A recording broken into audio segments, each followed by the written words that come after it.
Nagaan nagaarra caaluu nagaan waaqayyoo bakkaaf kallattii iddoo jirtan hunduma keessatti isiniidhaaf haa baay'atu. Hordoftoota Qeddoo YouTube kan taatan marti keessanuu na jaalattanii waan na hordofaa subscribe na gochaa jirtaniif guddaa galatoomaa isiniin jechaa guyyaa har'aa yaada hayyuu fi seedoo irratti Sumayyaan yaada kennite. Ani mana miti jireenyan barbaadaa yoo jettu dubbatteetti. Ani waggaa 10 kanin itti dadhabeyyuu yoo ta'e ani ilma dhiiraa tokkoon qarshiis gaafadhee hin beeku. Ati lakkaa jaalala isaa qabaattee osoo hin taane qabeenya isaa ilaaltee dhuftee yoo jettu dubbatteetti. Maalii ati ija jabeettiin kuni maalii safuu yoo beettee safeeffata yoo beettee akkamittiin akkana jettaa jireenya kee irratti ofii keetiif murtoo hin qabaattuyi. Dubartoonni baay'ee yookiin shamarran baay'een dhiirota ni caaluu hojjetanii seenaa isaanii jijjiiraa jiru yoo jettu dubbatteetti. Egaa ishiinis maali irratti dubbatte yoo jettan yeroo darbee seedoo ofaanaa waliin ta'anii kaameraan akkuma dubbatanii ati maal barbaaddaa yookiin immoo maal jetteetu obboleessa keetti himtee jennaaniin maqaa keetiin waa qabaachuu qabdaa osoo inni oliif gadi deemuu yoo waan tokko ta'e homaa tokkoyyuu hin qabdu naan jedhanii jettee akkasumallee icciitii maatii isaaniis shiitis itti himteetti. Innis situu maatii kee rakkisaa jira malee maatii kee miti kanaafiyyuu maal barbaaddaree jennaaniin qabeenya maqaa kootiidhaanii hayyuu jedhee jiraatu tokko qabaachuun qaba jettee dubbatte.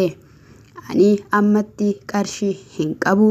Sumayyaa barbaaduuf oliif gadi yoon deemaa ture yoo qarshii hin qabu ammatti garuu mana sii bituu hin danda'u jedheeni. Ani mana kiraa faana rakkachaan jira. Kanaafiyyuu 40,000 eessaa fideen kanfalaa osoo ati jiraachuu baattee jettee dubbatte. Eenyu yoo jettan hayyuudha. Guyyoota akka waan du'aaf itti murteessite ni fakkaata. Ati 7 gidduutti du'uu dandeessa wanta ta'eefi kanaafiyyuu mana Sumayyaa naaf mallatteessi ishiinoo sin barbaadu siin hin jetteetti. Kanaafiyyuu hojjannee binnaaf ishiidha. Suuta jennee 1-2 binnaafi jettee itti dubbatte. Kana irratti sagalee yoo kaa'uuf Sumayyaadha. Sumayyaanis sagalicha dhaggeeffattee nan eegin tasumayyuu hin dhufu. Ani naannoo kuni jiraachuu hin danda'u. Dubartii qullaa kee si waraabdee akkasumas qabeenyaaf si barbaaddu ishiin garamittuu hin deebitu akka lubbuu kee hin balleessine atuu of eeggadhu yoo jettuun seedoodhaaf dhaamsa dhaamte Sumayyaanii. Dhugaadha nama sodaachisaa. Kanaafiyyuu innis egaa siifan mallatteessaa yoo ishiin deebisuu baatte jennaan tolee galatoomi jettee seedoo galateeffatteetti hayyuuni. Kana irratti hani mana qabaa yoo waaqayyo jedhe yeroo xumurame nan galaa nan hojjadhas maaltu harka kee na ilaalchise of danda'een hojjadhaa. Galata ijoollee mana madaamii na hordofaa na jaalachaa subscribe waan na gochaa jiraniif jettee dubbatte. Hayyuudhaan immoo akkuma laphee kee bara keenaan qulqulleessite sammuu kees qulqulleessi. Hiriyoota naannoo kee jiranii koshkoshoota sana of jalaa xaragiiti. Barnoota baradhuu sammuu kee qulqulleessi.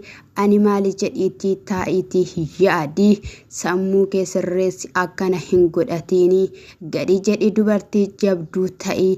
Gara sammuu keetitti deebi'ii of xiinxali eenyu akka fakkaattuuf eenyu akka taate jetteeni. Yeroo kana keessatti ani jireenyan barbaada. Ijoollee koo guddifadhaa. Ijoolleen koo ganaadhaa. Isaaniifan jiraachuu mala. Ani isaaniif nan barbaachisaa jettee. Kana irratti egaa dhugaa kee jettee.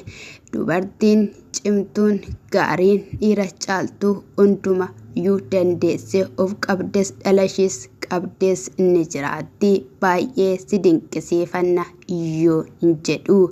Ijoollee kee baattee sodaa tokko malee biyya sanaa kaatee gara biyya kee Itoophiyaa seentee har'allee boontee achi keessa jiraachaa jirta. Dhugaadha ati Se'ediif jaalala akka qabdu akkuma inni si qabu si irraa beekamaa. Garuu dubartii Ayyuu jedhamtu kana sodaattee baqachaa jirta malee. Humnaan egaa namni bul'uu akka seexana namni godhatu tokkos gaafa tokko wanta hin taane namarraan gahaa. Ishiin yeroo baay'ee barakiinaadhaan of qoqopheessaa turteetti. Lubbuunis in mararti natti fakkaatee doorsisuudha. Kanaafiyyuu wantoota garaagaraatiin nama doorsisti. Akkasumallee yeroo darbe tokko gara mana ishiitii dhaqee waan inni jedhanillee baay'eellee hubachuu yoon baadhee qoy asumatti na eegi jettee balbala erga cufattee booddee bishaanii ta'uu fincaanii ta'uu uma wanta isaayyuu hin beeknu maxxaxabaadhaan fiddee yookiin immoo jookiin fiddee balbala jalaa saaxee shambaatti gootee akka biraa deebite ni yaadatama. Yeroo kanatti balbala ishii cufattee mucichis dhaabatee maallatti nattee bishaan immoo fincaanii jedhee harkasaa fuunfachaa ture. Anoo hin beeku innis hin barre wanta ta'e isaayii. Kanaafiyyuu baqachuun kee baay'ee gaariidha. Yoommoo amala ishiin jijjiirratte egaa osoo atis mana kee gaa'ela keetti deebite waliin jiraattanii baay'ee nutti tola. Ayyuudhaanis gaafa manni gara maqaa keetiitti jijjiirame amala hin geeddaratture jennaaniin lakki dhugaadha jetteetti. Ishiinoo gaafa qabeenyichi gara maqaa ishiititti jijjiirame naaf hirii na hiiki jechuun ishii waan hin oolle. Maaliif yoo jettaniittu ta'e yeroo darbee durbummaa kiyya yookiin qulqullummaa kiyya naa deebisiitti na hiiki jettee